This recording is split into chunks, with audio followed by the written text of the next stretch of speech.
So this has been a weird video for me to try and write. I found it very easy to talk about suffering with a sort of authority that I think is unfortunate, that I don't find it easy to talk about joy the same way. So I'm outsourcing the work, and I've interviewed a bunch of other trans people I share community with in order to get their experiences of trans joy and trans resilience to inspire me and hopefully you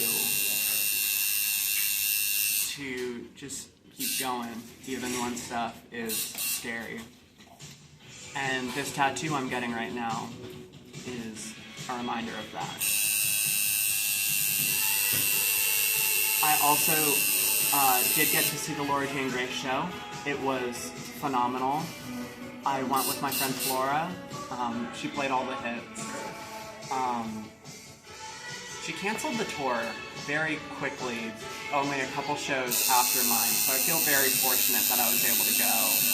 And it was very gratifying to be able to scream all of those songs. She played a couple of my favorites that I didn't expect to see, like Unconditional Love and Mercenary. And it was a really, really joyous experience. I was way up front. It's one of the first shows I've stood for in a long time, but I wanted to be as close to her as possible. And she was repurposing old Against Me posters for their canceled tour by writing lyric sheets on the back. And they had one for True Trans Soul Rebel. And it was $55. I hadn't gotten my first paycheck from my new job yet. So there was no way in hell I was getting it when I already got 2 CDs. But I guess something about the longingness with which I was staring at this piece of paper where Laura had written out the lyrics to True Trans Soul Rebel and signed it. The merch woman just saw it, and as I started to walk away with my copies of Shapeshift with me and Hole in My Head, she handed me the lyric sheet and told me this didn't happen. And my jaw was on the floor. It was such a kind gesture that I still feel such gratitude for. And I hung it up on my wall, and I'm still sleeping under it every night. That was one of the most wonderful things that's happened to me lately. Did the glass break? No. I think we're good. It's 2 weeks later. I'm tattooed.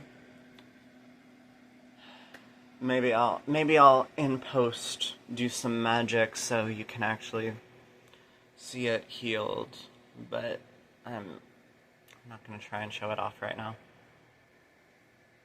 I did get my hormone date touched up on my wrist though, because Jay also did that tattoo. Being trans is awesome. It sucks a lot, but it's awesome.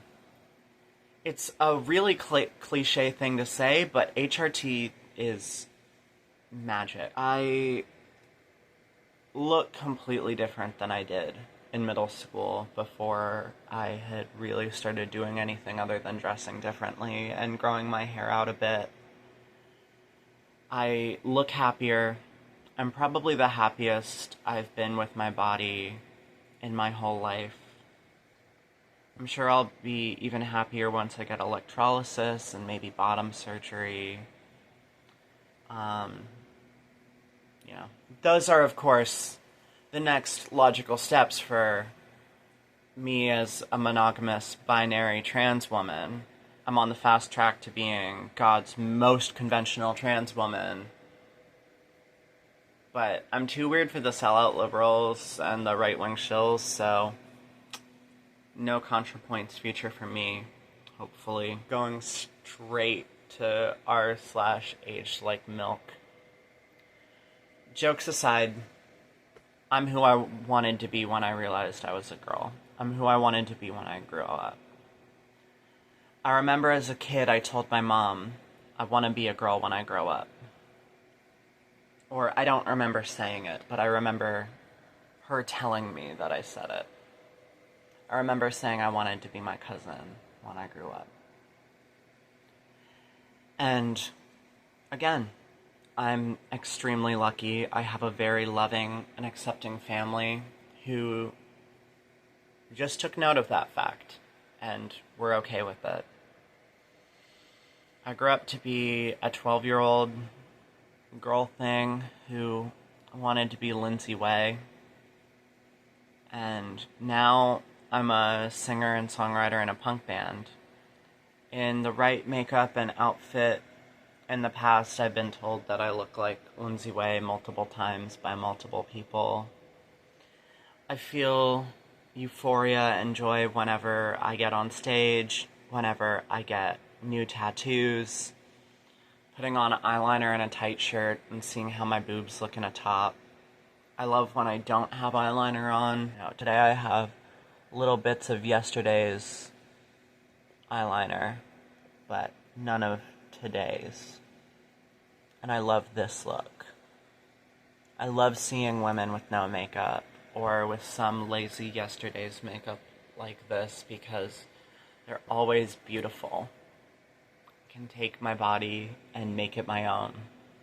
We can all take our bodies and make them our own. Being trans allows us to ask questions of mainstream society that a lot of cis people don't necessarily think to ask or want to ask. We're not happy to sit unquestioningly in boxes that are constraining for us. We find the edges of them and spill out and create the shape we want. Gender is a sort of playground, and it's fun to play with how people perceive you. It's been fun for me over the years to work with my presentation. I, of all people, tried being butch for a while. I tried being super femme. I landed on, this emo girl look. I'd rather be marginalized for being who I am and questioning dogma than being miserable and normal. I fully believe that this is normality and that cis heteropatriarchal gender roles are not normal. And that's shown by the fact that they have to be violently enforced. We as trans people also are able to easier connect with each other because of our shared experiences due to being outside of the bounds of what is normal. For trans people, our joy is even greater because of the struggle sometimes. We wait on lists to get HRT and surgeries and therapy, and when we finally get them, all the excitement followed by the initial paralysis of being faced with a life-changing decision is flooded by this rush of your body telling you, we needed this. You get hit with all of the serotonin and dopamine and adrenaline, and it's just this rush, called gender euphoria. That struggle that comes before the joy, trans suffering, like I talked about in my last video, is what the powers that be want. They want us dead. Joy, as many have said, is an act of resistance. Resilience is something many look into as something to learn in the face of suffering. It's noble, it's skin-thickening, but it's not the end goal we should be chasing. We owe it to ourselves and to each other to live full human lives and to experience joy. Jillian Brandsetter for the ACLU wrote, "But it's precisely the joy she musters that each of us need to fight back. There is a stark difference between naive optimism and conscious, purposeful joy. A blind trust that everything will turn out fine is a deadening stance for any movement to take, particularly the fight for transgender equality, whose gains are recent, shallow, and fragile. But so, too, does cynicism and pessimism kill motivation to action. Neither progress nor defeat is inevitable, and buying into either myth can mute the motivation needed to fight for real, lasting change. Besides all of that, I view the Protestant work ethic as something innately connected to everyone's joy being an act of revolution. We exist in a system that looks down upon joy as childish or stupid because there's always more work to be done. It's like at work when it's slow and everything is basically done, but you have to keep pretending to clean the same spot to look busy. It's a charade that harms you. Joy is a way to survival. Joy is a deep feeling. It's longer term than just happiness. It's connection, it's love, it's care, and it's laughter. Joy is connection with others through falling in love, doing activities together, or even just existing in the same place. Laughter doesn't only bring joy, but it relieves stress, and it makes you a healthier person on a bodily level. There are systems in place built to make the world miserable. There are horrible headlines every day. In watching videos and reading articles of other people describing what trans joy means to them, I've found it's highly individual or community-centric. Several people will talk about freedom to be yourself, one person will talk about a loving partner, another will talk about enjoying hobbies and nature, and another still will talk about community events. Systems are built. The joy is the natural effects of experiencing a human life to the fullest. We are happy because we are alive. We cannot be happy if we are not alive. We have to get out there and live and hold one another up in order to keep going. We have to get out there and live and hold one another up in order to keep going. It doesn't matter how simple the pleasure is, as long as there's joy, that's another reason to live. It's another beautiful trans experience. It's another beautiful human experience. When I'm depressed, I don't feel human. There's nothing more innately human to me than the experience of joy when looking at the world.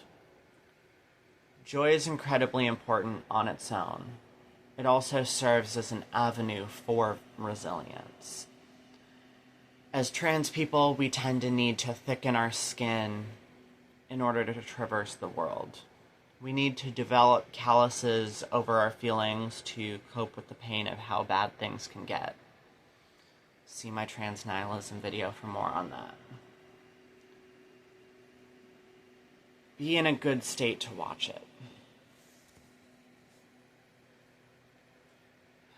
it. Don't use my videos to hurt yourself.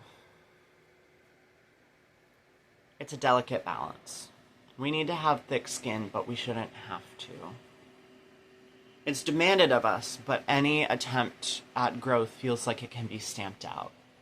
We as trans people have to be like the grass and trees that break through the sidewalk and the pavement and grow and become something beautiful in spite of the structures built around us.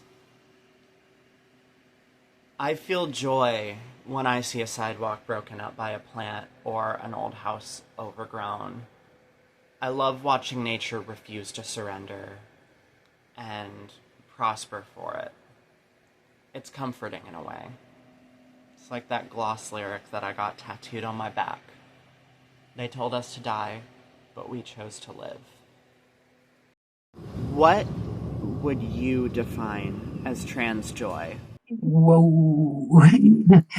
um, there's this joy that can be had by people who've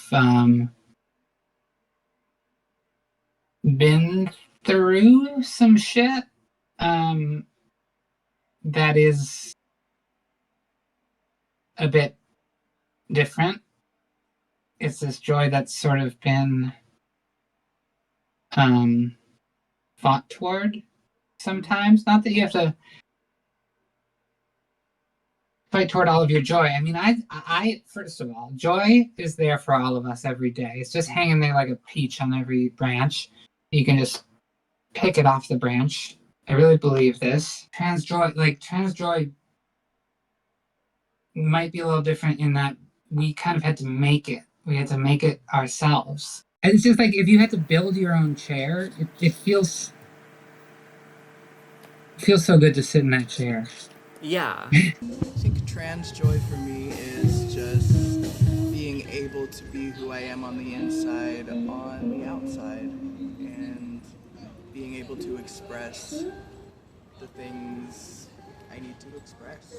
I would define trans joy as the feeling of being fully comfortable being who I am and what I am around others and existing in a space, however public or private that is, and being observed by people who know me and what I am truly and deeply and get it and understand it and like move with it, you know? Trans joy personally, it really is just, I think deep down all we really want to do is just chill and shit, but we can't really chill and shit because like, there is vested interest in making it so that we cannot chill and shit. We can't have that because we have vested interest making sure that we cannot do that and just chill and shit and be happy as ourselves as we would like to be ourselves. I think I would define it as like a specific feeling or experience that, evokes joy for specifically the trans community. Because you can just say joy and it, means the same thing for most people, but trans joy specifically, I would think it doesn't have to center around euphoria, but I think it definitely has to do with like a collective made, feeling from more than one person in a group, or just like the joy that you feel in your own trans identity. To me, trans joy is kind of my my chosen form of spirituality, I guess. I don't really subscribe to a religion. I've never identified with astrology or anything like that. Trans joy, the word trans kind of implies transformative, joy that changes you in some way, if that makes sense. Joy that I should have thought about this a little more beforehand, because I have no idea what I'm gonna say. But joy that transforms you in some way, whether it be through your body, your mind, your relationships with people, your connection to the world. I feel euphoria through the act of creation, through the act of connecting with people, connecting with nature, the environment. That's what trans joy is to me. It's going through puberty and not being miserable. I've realized that I'm going through boy puberty right now. And honestly, it does suck. I'm breaking out like all over my chest and my back and my voice is cracking. I can't be surprised without like my voice fucking cracking, but regardless of all of that, which on paper is kind of sucky, I get really happy whenever any of that shit happens. Cause it's like, yeah, I'm being I'm just a guy, Fuck. It's when I go outside with my girlfriend and, I don't it's just two trans people walking down the street in the middle of a city, and we're just living our lives. We go into a thrift shop, we find clothes that we like. It's for me, it's like just being able to live a mundane life, um, feeling feeling good about myself, you know? What is a recent experience of trans joy in your life? This is like a rare thing that used to happen all the time for me, where I saw a woman. She was all like busty and like she was like this hippie chick and sort of around my age, and I was like, "You are so beautiful. How do you do that style? This like effortless hippie style that like was like kind of like this girl I dated in high school I was obsessed with, and um, I was like, I can't do that. It's still the womanhood I crave still eludes me." And then um, these a couple of pieces of clothing I had ordered on a whim came in the mail, and it was like this long, flowy, like um, royal blue skirt, and like it was just like this like they just were perfect. They just were like, and so like look, I the things I believe to be unattainable that I want are actually attainable, and it's like very, it's a small thing, but having um that like, ah, fuck it, I'll never be like that though, Mm-hmm. and then kind of am like, I'm actually pulling a few things off. That's just simple. That seems like exhibit A, Trans Joy 101 kind of. Recently got into a T for T relationship, and just being able to be who I am with someone else who is also exploring who they are is so filled with joy. Being seen completely. I had my birthday recently, and I had a bunch of people over to watch a movie that I like a lot. And there's just a different level of like letting go and of being around those people that I can like fully just try to be the kind of weird I am. The kind of people that you can talk about the authenticity of yourself. I remember that anytime I've been with, for instance, my best friend, Aaron, he's always made me feel like I am the full person I am, and that, like, not that it's not, there's no, like, equating feeling, but like, that, like, it's like people don't care about what gender you are. That's not what it is. What you are is a particular thing, and the way that thing interacts with the world is what creates your gender in a way. And I don't think I get treated like I'm just whatever by people who I love. I'm treated as the sort of trans butch dyke that I am, you know? The sort of like way people laugh at my jokes, that they touch me and observe me, the way that my lovers enjoy the parts of my body that are enjoyable, is so directly, I think, embodies trans joy to me. But yeah, we go in the studio together, and it's just like, it's like the first time we talked to each other, and a college friend who knew me when I was like, in the midst of becoming this, and then like, music friend who's like known me like for the most part is like this, and like, it was like really interesting because I would like go to like hang out with them, like, I feel like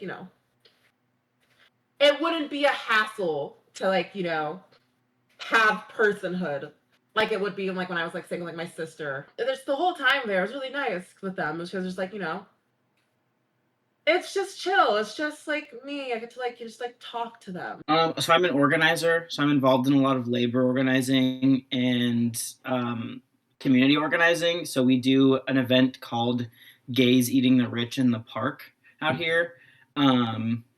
And it's kind of just like rad pride. Like pride isn't like a parade where we just, you know, hang out in the streets and, you know, do nothing. We actually like went to our ice facility over here and kind of just hung out and just like sat in front of it and, you know, like waited for antagonists to come and just like rally around each other. And that was like the most profound, I think, sense of joy with other trans people that I felt in a really long time, besides the club. Last night, I watched this film by the filmmaker Elaine Fuentes. The film was called Saturn Devouring His Daughter. And shout out Elaine Fuentes. It feels kind of contradictory because the film is not entirely joyful. It deals with, the film is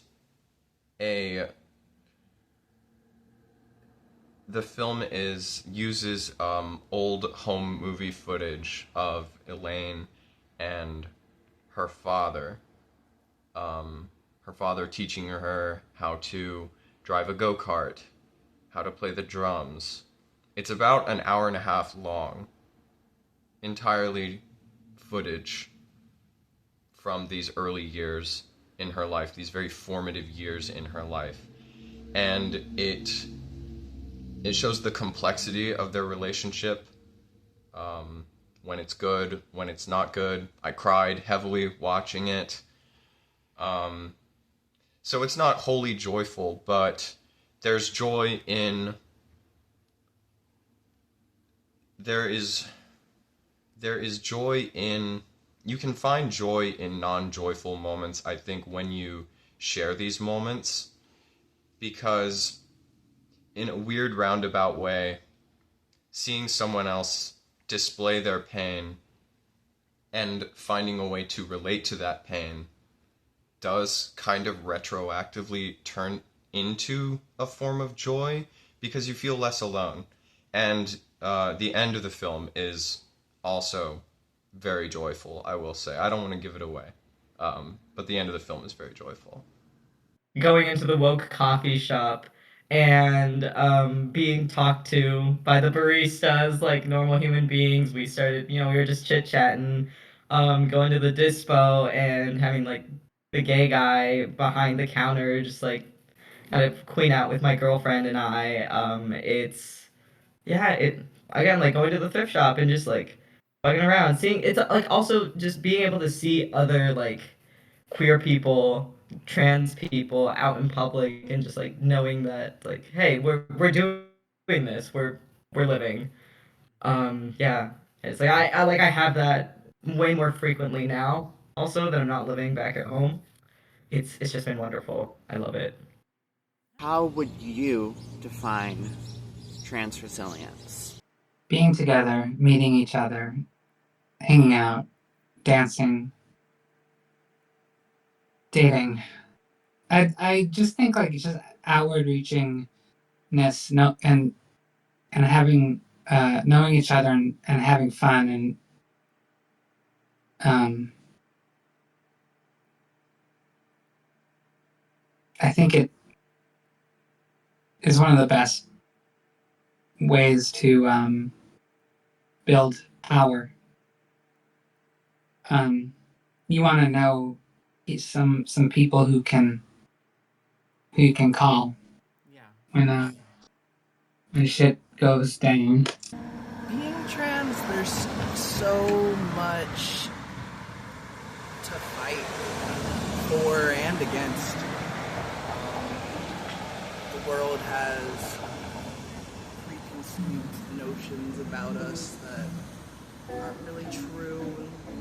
We're all just trying to survive. So I guess just surviving. Trans resilience. I think that trans resilience is about the sort of strength of like things like community and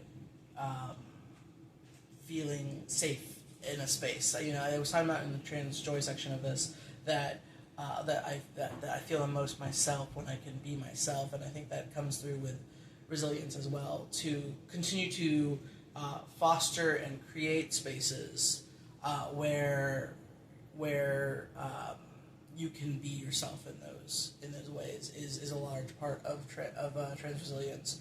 It's telling your friends that, hey, that comment made me a little uncomfortable, but you know, breaking that boundary and also having people to talk about that problem with, you know, when someone in a space makes it kind of weird for trans women, when someone says kind of a weird, slightly like the way that like trans misogyny gets swept under the rug often in a lot of spaces. I've spent a lot of time in trans spaces going and asking, where are all the trans women? And trans resilience is being strong enough to be the person to ask that. It's not that you have to. It is that someone has to, and I don't mind being that person often. That it is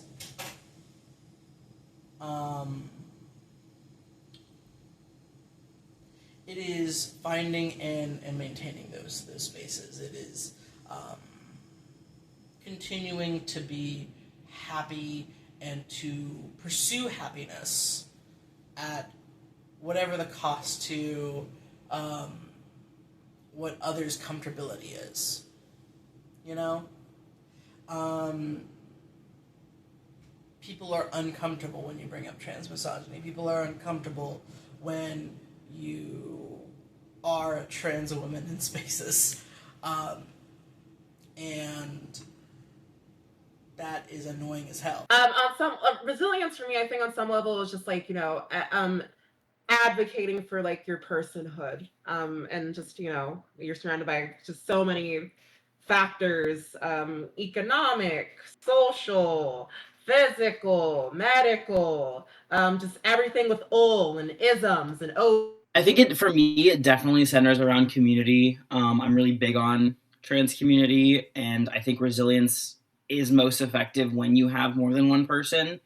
It's really hard to do any of this fight alone, and I think a lot of trans people, especially that I've met and come in contact with just through organizing, think that it's all on them and that they're all alone in this, and that a lot of us feel alone right now. And I think trans resilience really is just about rallying around each other, no matter, you know, your differences or opinions on a lot of, you know, discourse in our communities. But I would say just like I recently read a book where they use this moniker called T for T, which is basically just like at the end of the day, you are trans for trans, meaning you could hate these girls, you could hate your brothers and sisters, and you could, you know, fight at the clubs about exes all day, but, you know, you're going to be there for each other when the world ends or whatever. Because I think that's what it is. I think putting aside differences for each other as trans resilience to me, because I do my best to espouse that and promote it no matter what. I guess to be ultra specific,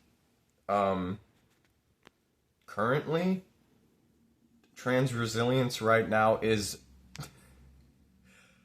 not fucking with America. I hate to be that direct, but we need to oppose basically everything that's coming down the fascist pipeline. I'm gonna get your video taken down. We need to question absolutely everything that is coming from anyone in a place of power, truly, in a place of political power. Not to say we shouldn't trust people and believe in the good in people, but I'd maybe make an exception for politicians. I feel like a broken record. It is to me. It really is just like being able to go out in public. For me, it's just like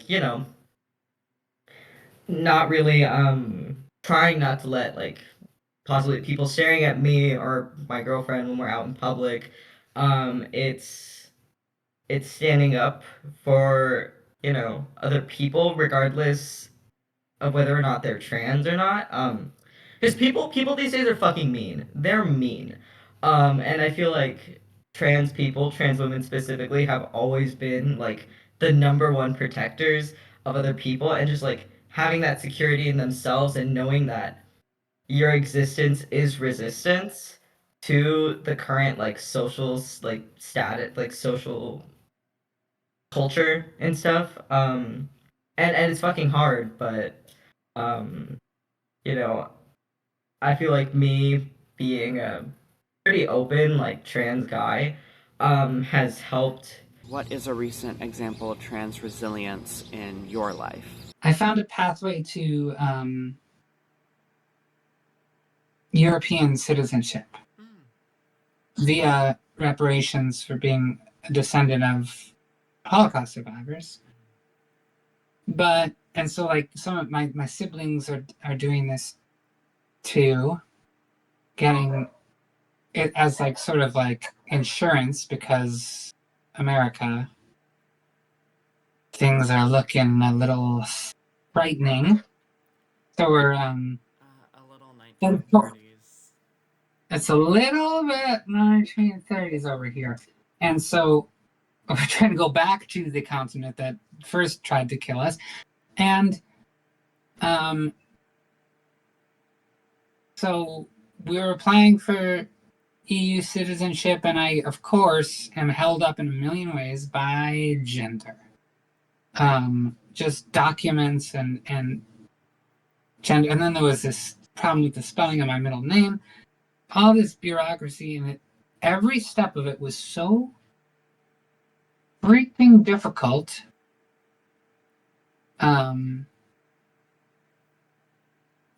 my partner and my friends helped me and talked to me through moments like this, because like I would just at the smallest task of this process, I was so upset immediately. I was so emotionally dysregulated by being like, I guess I'm gonna have to flee the country, like it's unimaginable.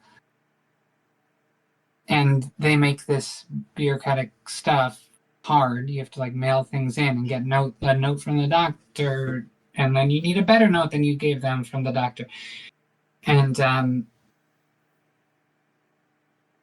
anyway, people helped me. And my amended birth certificate just came that says female on it. I know, it's a girl.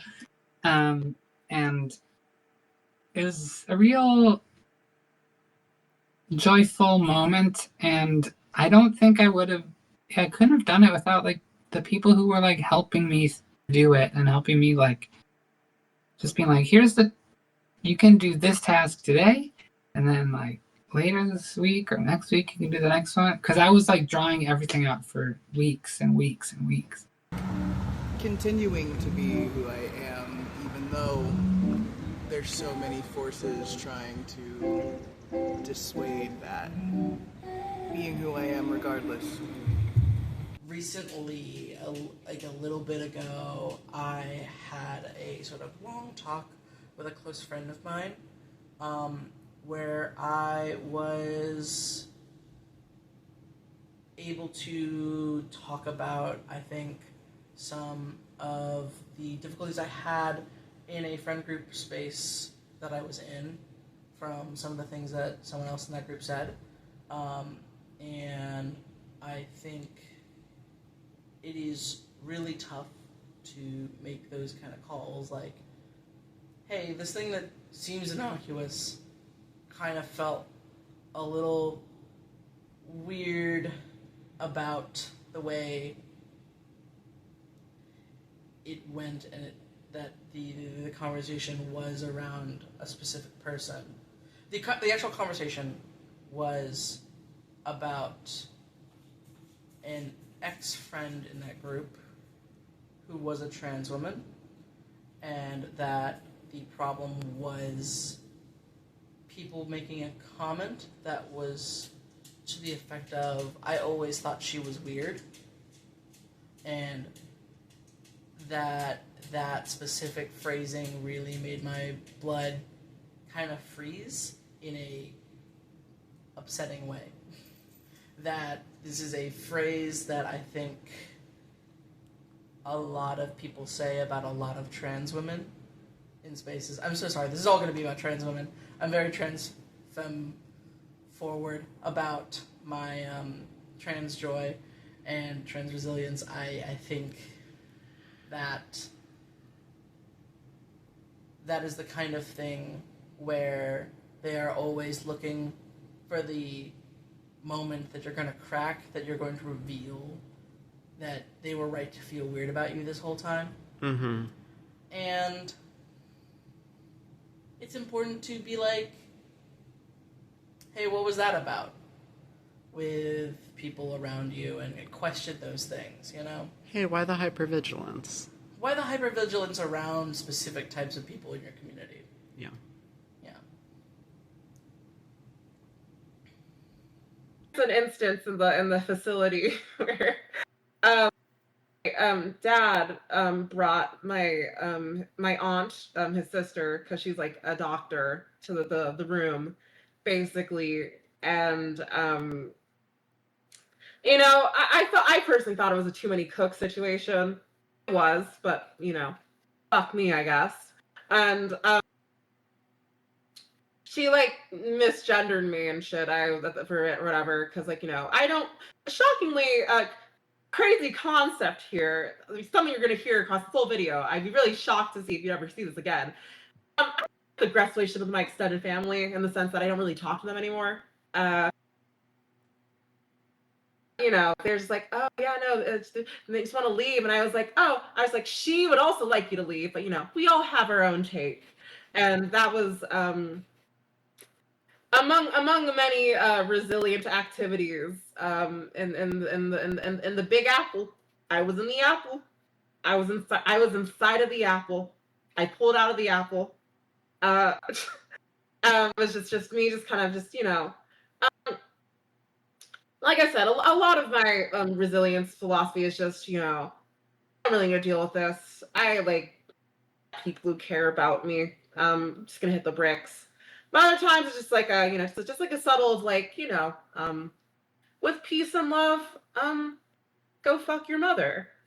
I feel like that's a really solid philosophy on trans resilience. It's just with peace and love, go fuck your mother. Oh, I was in line for a club actually the other day, and somebody in line was basically like, there was a whole line of us, but one person got picked by these like passing, you know, fog of straight men to get picked on, and I was like, you picked the wrong line, because literally all of us are trans. And like he was getting picked on for how he looked and like being cocky and like all these things, and I'm like, a bunch of us like got out of our spots in line to go like back this guy up and be like, what the fuck are you doing? Like, what's going on? Like, walk away, you know, like this whole thing. And they eventually left. And then the person who was getting picked on like talked to me afterwards and was like, you know, I really can't find good examples these days of like my trans family kind of being there for me no matter like if I'm a stranger, because we're all strangers, I don't know this person. And he was just like super grateful. Sometimes in addition to being resilient towards these outer structures that want to kill you, frankly, you also have to be resilient against yourself sometimes. I was having a very dysphoric day today. As I told Natalie earlier, I didn't shave, and I was thinking, I don't need to shave. I don't owe anyone that. And then I looked in the mirror and I kind of felt like I did this whole face of makeup, and I looked in the mirror and I felt like one of those really harmful caricatures, and just felt quite bad. Washed it all off, had to gather myself for a second, and a way that I choose to be resilient against my own mind in that way is to kind of push through that, turn it into something that I can be proud of. I refuse to get better at makeup than I am. And so I did some makeup that actually worked for me. I put on this Kurt Cobain granny skirt, or granny dress. And putting on a dress shouldn't be a form of, it shouldn't have to be a form of resilience, but it is. I kind of feel like I'm being resilient inherently when I step out the door, just based on the way I choose to present myself. Again, like, honestly, for me, it's seeing my girlfriend, like, being out in public just generally, because she used to be, like, genuinely really terrified of going outside. She doesn't live, in the city I live in.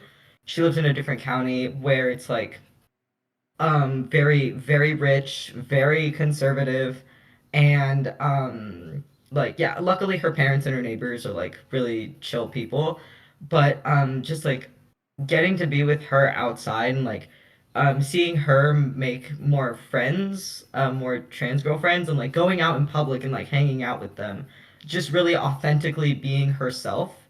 Like, I think she's one of the strongest people I know.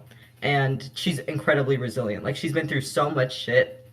And I'm just so, like, proud of her. And I admire her so, so much. Like, she's the best. Yeah, she is, like, trans joy and resilience to me. It's Thursday. Wearing the shirt. I ended up helping a friend move yesterday, and I'm hoping I can squeeze an interview with her in. Because this is a real more the merrier project. These interviews have been really meaningful to me and have really helped me craft a sort of mosaic of what trans joy is. I think I found a new example yesterday. A coworker of mine also offered to help our friend move, and he's a cishet dude, and we were hanging out talking about music, and he felt comfortable enough with us that he actually asked us to kind of educate him a bit on some trans topics. And there was a long stretch of time in my life where I think I would have been really annoyed by that request, but this time it actually meant something to me, because I cited detransition baby a lot in my last video, and I forget, honestly, if this quote comes from detransition baby or from Nevada, because I read them back to back. One of the main characters says that a lot of white trans women in particular like to talk about transition a lot, because for a lot of us it's the most interesting thing that's ever happened to us. And I think for me that isn't exactly the case, but it's not the case either. And it felt like a very trusting sort of conversation. It's vulnerable as it is to ask for a lot of people, as it is for us to share. And everyone's answers for what trans joy and resilience mean to them has really kind of opened my eyes, because there have been so many overlapping answers, but none have been exactly the same, and a lot of them don't overlap a lot. And I feel like I've formed a sort of mosaic of what trans joy and trans resilience can mean, which I find to be really beautiful. During filming, both Soph and Tetsuya were kind enough to help me remember that I need to make a Patreon plug in this video. So thank you very much to my patrons, specifically my 2 patrons so far, Cece and Jane Q. Both women I know who are very kind, and I very much appreciate the $7 a month. I'm trying to get more consistent with Patreon and figure out what I'm putting on there, but as of the day of filming this, last night, I gave an informal announcement to my patrons of an album that I have completed. By the time I finish editing this video, it's a little up in the air whether or not I will have officially announced the album or not, because I have this video that I'm gonna need to be promoting. I'm part of a Fringe Hippo film collective anthology called Burnt Ends, that's about cigarettes. I have created a film called How to Die tutorial that I made in between the trans nihilism video and this video. And now I have the album, the soundtrack to The End of the World, coming out. Spoilers. So I'm kind of having to balance what I promote and when, because I can't overwhelm everybody. I gotta keep the algorithm or whatever Meta wants and Google wants on my side. But over on my Patreon, which there's several tiers for, $3 and $5 and $10, I believe, I announced the album, showed the work in progress album cover, which I kind of doubt will end up being the album cover, as well as leaking one of the songs that I plan on making a single. And I also showed the playlist that I listened to a lot that the album got its name from while I was working on the album. So go over there for stuff like that. The audio commentary for Fashion Terrorist Go Go that Abe and I did is on my Patreon as well. I know it's on my YouTube channel, you know, that was a little sample, get you hooked. And once again, thank you so much to every lovely interviewee who has been willing to sit down and talk with me and give their perspectives. It's helped me a lot personally, as well as obviously helping me a lot in terms of making this video. And I couldn't have done it without Lyric, Soph, Tetsuya, Ezra, Abe, Indigo, Laine. Thank you for watching. I appreciate it so much. And I hope that everybody has a wonderful day, takes care of themselves, takes care of others, and give $5 or $10 to the trans woman in your life. And if you don't have any trans women in your life, give $5 or $10 to me. It's praxis. I'm gonna go make a bunch of coffee for people. Bye. You know, I guess, because I'm about to go probably do this later, you are allowed to go to, like, the pharmacy with, like, shitty makeup and, like, you know, the fucking ratty Slipknot, and you're fine. You're still a person. You're still you, all the same. That's her name, Bear Haley, on all streaming services. We're Union. That's our collective. Listen to us, please. Listen to us, please. We need the numbers. Let me get my 0.000000000000073. Yes, I memorized the amount of zeros.